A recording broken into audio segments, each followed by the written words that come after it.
आमच्या दृष्टीनं ज्या दिवशी राजाराम बापू वारले त्या दिवशी वाद संपलेला आहे। कोण वाळू कुठे सापडते का ओळखत होतो, कोण प्लॉट कुठे मिळते का बघत होता, त्यात आम्ही पुरात फिरत होतो की शेतकऱ्याच्या मुलानं आमदार खासदार झालं पाहिजे, पण शेतकऱ्याच्या मुलाला फसवून त्याचा बळी नाही गेला पाहिजे, ही सुद्धा पाहायची जबाबदारी आमची आहे। आता माघार घ्यायची ती महाविकास आघाडीने घ्यायची। बंड ही सांगलीची परंपरा आहे, सांगलीच्या रक्तात बंड आहे आणि हे यशस्वी करायची जबाबदारी तुमच्या सगळ्यांच्या जीवावर आहे। सर्व मान्यवर मोठ्या लोकसंख्येनं या ठिकाणी उपस्थित असलेले काँग्रेस पक्षावर, आमच्या कुटुंबियांवर, कदम कुटुंबियांवर, सरकारांवर, आम्हा सर्वांवर प्रेम करणारे असंख्य कार्यकर्ते, बंधू भगिनी मित्र, सर्वात प्रथम मी आभार मानू इच्छितो मंचावर उपस्थित असलेले माजी मंत्री, माजी आमदार, कवठेमंकाळची आवाज, मराठ्यांची आवाज, शेतकऱ्यांची आवाज, माननीय अजितराव घोरपडे सरकारांचा। आज मोठ्या संख्येनं त्यांना मानणारा वर्ग मिरजपूर भाग, कवठेमंकाळ, तासगाव या परिसरातून आपल्या या अर्ज भरायच्या कार्यक्रमासाठी ते स्वतः घेऊन उपस्थित राहिले। हा लढा काँग्रेस पक्षाचा आहे। बंड जर झालंय काँग्रेस पक्षाचं बंड आहे, पण या बंडात त्यांनी खूप महत्वाची भूमिका घेतली आणि धाडसानं आज इथं उपस्थित राहून त्यांच्या असलेल्या संघटनेच्या विकास आघाडीच्या माध्यमातून आपल्याला पाठिंबा दिला। मी त्यांचे आभार मानतो। या मंचावर उपस्थित असलेले अनेक इतर पक्षात काम करणारे नगरसेवक, आजी माजी नगरसेवक, जिल्हा परिषद सदस्य, राष्ट्रवादी, भाजप, शिवसेना, इतर पक्षात उपस्थित असून सुद्धा आज अन्याय होत असताना ह्या पोराच्या पाठीशी राहिलं पाहिजे म्हणून ह्या मंचावर उपस्थित असलेले आपल्या सर्वांचे मी मनापासून आभार मानतो। जत तालुक्याचा आमदार म्हणून प्रतिनिधित्व केलेलं, कित्येक वर्ष जतचा आमदार जे ठरवत होते, धाडशी शब्दाला जागणारा नेता विलासराव जगताप यांनी कालच त्यांच्या सर्व कार्यकर्त्यांसमवेत आपल्या उमेदवारीला पाठिंबा दिला। त्यांचं सुद्धा मी मनापासून या ठिकाणी आभार आणि अभिनंदन।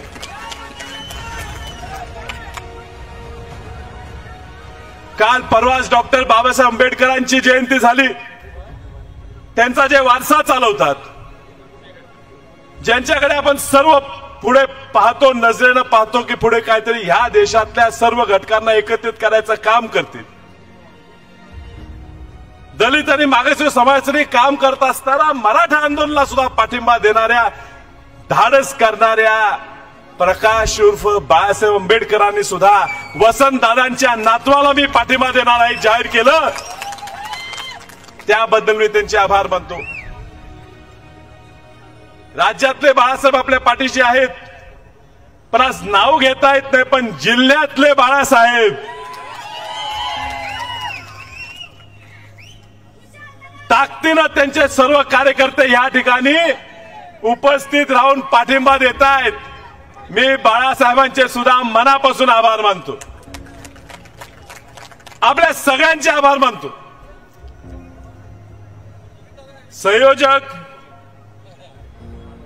संयोजक या ठिकाणी नियोजनात आपण सगळे जरा कमी पडतो। आपली अपेक्षा आपणच कमी करतो। आम्हालाही वाटलं इथून येतील तिथून येतील, जागा खुर्च्या जास्त लावू नका, जागा कुठे हॉल घेऊया, चौकातच घेऊया, मध्ये एकात एक भर पडत गेली। काल मी प्रत्येकाच्या समाधीचं दर्शन घ्यायचं ठरवलं अर्ज भरायच्या आधी।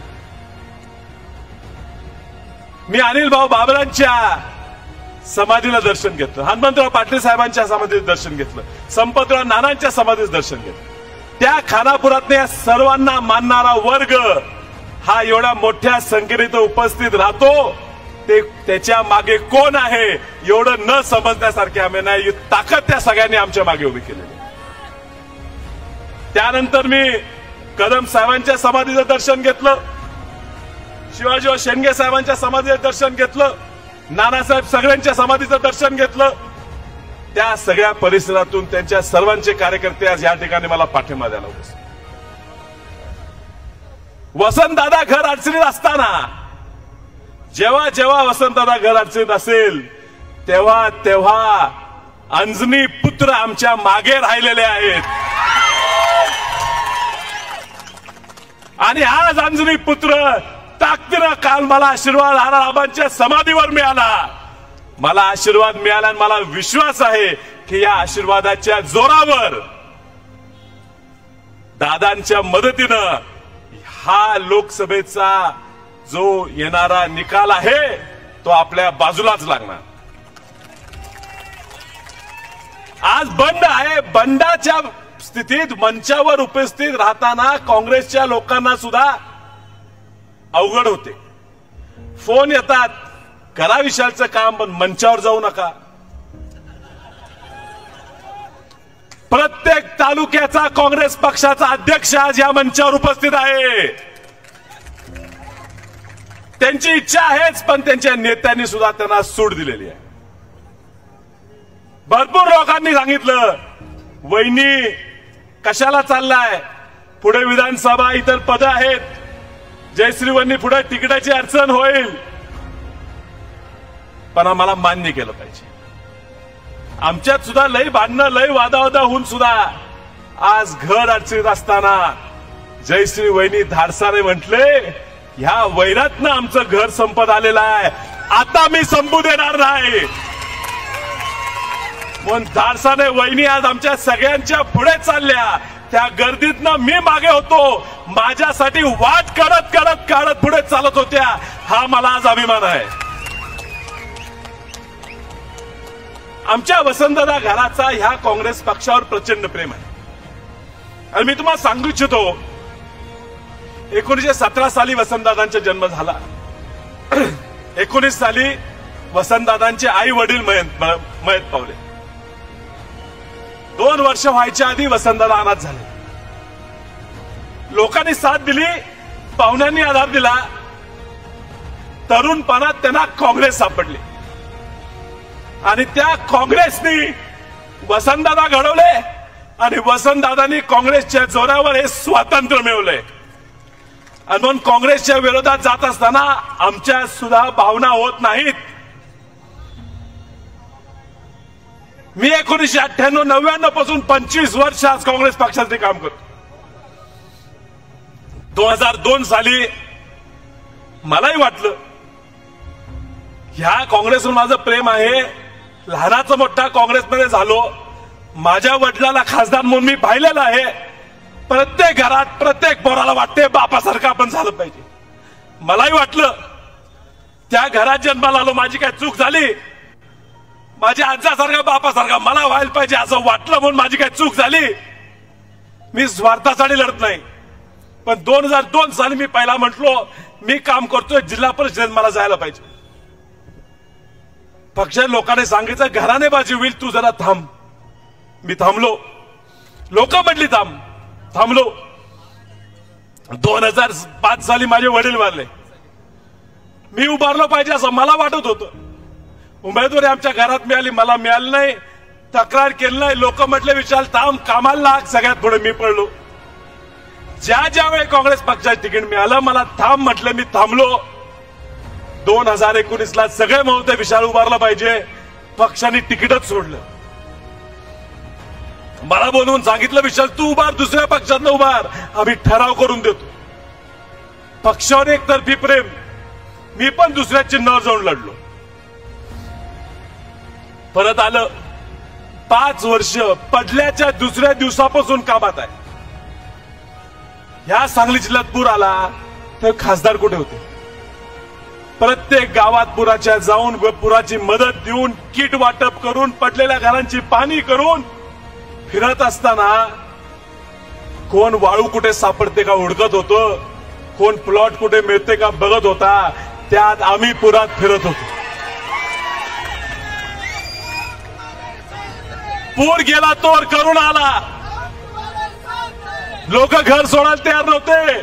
खासदारचे कार्यकर्ते म्हणत होते खासदार जगला पाहिजे, लाखोंचा पोषणा जगला पाहिजे म्हणत होते. आम्ही रस्त्यावर उतरलो. भारतात पहिल्या कुठल्या कारखान्याने सॅनिटायझर निर्मिती केली असेल तर आमच्या वसंतदादा कारखान्याने केली असेल.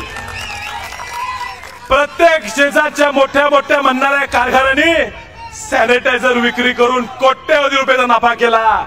आम्ही मात्र सॅनिटायझर घरटी मोफत वाटलं.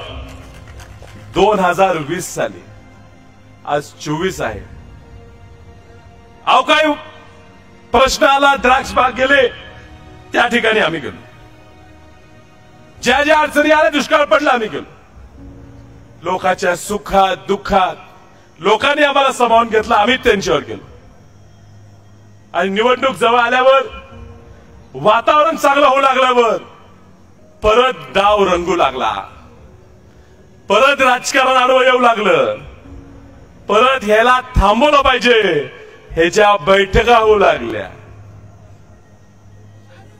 मी ठरवलं ह्यावेळी कुणाच्या वादात जायचं नाही. कुणीतरी काल बोललं जुना वाद अजून आहे. वसंतदादांनी सांगितलं होतं ज्या दिवशी राजाराम बापू वारले त्या दिवशी वसंतदादा म्हटलेले बापू गेले वाद संपला.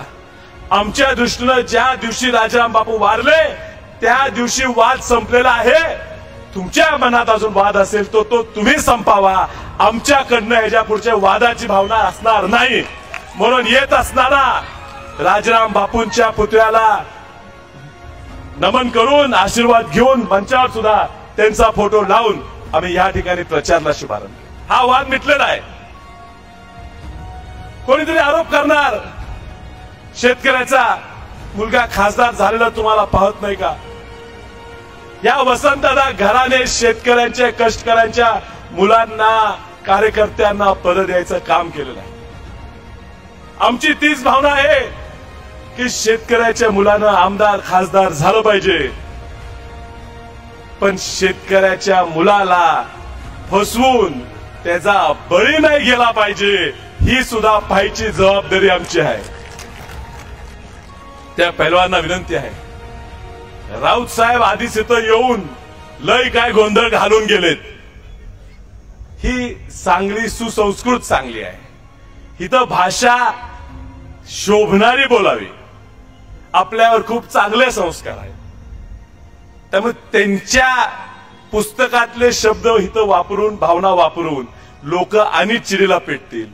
त्यामुळे आता राजकारण जर करायचंच असेल तर ते आता सगळ्यांनी संयमाने करायचं, भाषा सांभाळून करायची. मी परवाही सांगितलं ज्या शिवसेनेला आवाज वसंतदादाने दिला, मराठी माणसाचा आवाज म्हणून तो तिथं घडवला, तो आवाज त्याच वसंतदादांच्या विरोधात वापरला जातोय हे दुर्दैव आहे. पण आम्हाला भान आहे की लढाई ही भाजपच्या विरोधात आहे, आपल्यातली नाही. आणि म्हणून आम्ही मंचावरचे सगळे लोक या एकाच हेतूने इथं उपस्थित आहे की भाजपचा पराभव झाला पाहिजे. आज पहिलीच बैठक आहे, अजून खूप फड रंगणार आहे. पण आजपर्यंत मी जो निर्णय घेत आलोय तो तुमच्या सगळ्यांच्या म्हणण्यानुसार घेत आलो. मी जेव्हा जेव्हा उभारलो तुम्ही थांबा म्हटलं, मी थांबलो. तुम्ही आज भरण्यासाठी सरकार आपण काँग्रेस पक्षाच्या 38,000 लोकांना फोन गेले की विशाल पाटलांनी काय केलं पाहिजे हे तुम्ही सांगावं. 37,992 लोकांनी सांगितलं की विशाल पाटील तुम्ही अर्ज भरा. त्यातल्या 36,812 लोकांनी सांगितलं तिकीट नाही मिळालं तर काढायचं नाही. मग काँग्रेस पक्षावर आमचं प्रेम हे एकतर्फी आहे. जुन्या काळात हिंदी पिक्चरचे गाणं होतं, एक दुजे केले असं गाणं, पिक्चर नाव माहित नाही, पण कितने भी तू कर ले सितम हंस हंस के सहेंगे हम, ये प्यार ना होगा कम. त्यामुळे किती जरी आम्हाला छळ, किती जरी त्रास दिलं तरी काँग्रेसवर आमचं प्रेम कमी होणार नाही. ह्या बंड काँग्रेस विरोधात नाही, हा बंड काँग्रेसचाच आहे. काँग्रेस पक्षाचं चिन्ह शिवसेना लढते, आमचं चिन्ह नेलं. राष्ट्रवादी म्हणते आमचं चिन्ह नेलं. सांगलीकरांचं तेच भांडण आहे. काँग्रेसचं चिन्ह तुम्ही नेऊ पाहताय. तुम्ही आम्हाला चिन्ह दिलं नाही तरी वेगळ्या चिन्हावर या ठिकाणी काँग्रेसचाच खासदार निवडून येणार. आणि तुमच्या सर्वांच्या सांगण्यावरून हा अर्ज भरलेला आहे. आता माघार घ्यायची ती महाविकास आघाडीने घ्यायची आणि 19 तारखेला 3 वाजेपर्यंत एबी फॉर्म काँग्रेस पक्षाचा आमच्या उमेदवारीला जोडावा. म्हणजे ह्याच मतदारसंघात नव्हे तर महाराष्ट्रातल्या कानाकोपऱ्यात वसंतदादांच्या विचाराची सर्व लोक ही ताकदीने ह्या महाविकास आघाडीच्या मागे राहतील. अजून खूप तुम्हाला पाहायचं आहे. रोज रोज नवीन नवीन लोक आपल्या ह्या बंडात सामील होणार आहेत. हा बंड माझा नाही, माझ्या स्वार्था नाहीचा नाही, हा तुमचा बंड आहे. मी माझ्यासाठी उभारलो नाही, मी तुम्हा सर्वांसाठी उभारलोय. आणि बंड हे सगळ्यांची सुरुवात आहे. आज बाळासाहेब थोरात साहेबांनी काय स्टेटमेंट दिलं, मला कोणतरी म्हटलं बाळासाहेब थोरात आज 8 वेळा निवडून आले. पहिल्यांदा निवडून येताना ते अपक्ष निवडून आलेले ते त्यांनी सुद्धा विसरू नाही. मदन भाऊ सुद्धा अपक्ष निवडून आलेले. घोरपडे सरकार सुद्धा त्या ठिकाणी अपक्ष निवडून आलेले. आणि बंड सावित्रीबाई फुलेंनी केला नसता तर महिलांच्या शिक्षणात क्रांती झाली नसती आणि वसंतदादांनी बंड केला नसता तर आज असे स्वतंत्रपणे आपल्याला कार्यक्रम घेता आले नसते.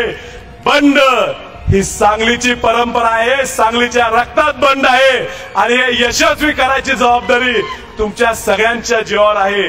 पुन्हा एकदा तुम्हा सर्वांचे आभार मानतो. या कार्यक्रमाचं प्रमुख नियोजन मागे राहून मला ताकदीचा माझा मोठा भाऊ प्रतीक दादा यांचं मी मनापासून आभार मानतो. आपल्या सगळ्यांचे मी आभार मानतो. मिरजेच्या सर्व भाजपसह सर्व नगरसेवकांनी मला पाठिंबा दिला, सगळ्यांनी दिला. आज भावना खूप मनात आल्यामुळे कदाचित कुणाचं नाव राहून गेलं असेल, पण अजूनही खूप काय होणार आहे. अजूनही मला बंडखोर सेनेचा सुद्धा या ठिकाणी पाठिंबा मिळालाय. असे खूप मोठ्या मोठ्या लोकांचे पाठिंबा मिळत जाणार. मी सगळ्यांना विनंती करतो, जयश्री वहिनी आमच्या घराची भूमिका आता मांडणार आहेत. 2 मिनिटं सगळ्यांनी शांतपणे ते ऐकून घ्यावे. त्यानंतर आज अध्यक्षीय भाषण माजी मंत्री आणि आपल्या सर्वांचे नेते घोरपडे सरकारचे धारसाने या ठिकाणी आले ते मांडणार आहेत. या सगळ्यांचं ऐकल्याशिवाय तुम्ही उठून विनंती करतो आणि आपल्या सर्वांची रजा घेतो. आपण आलात यावर तुमचे आभार मानतो.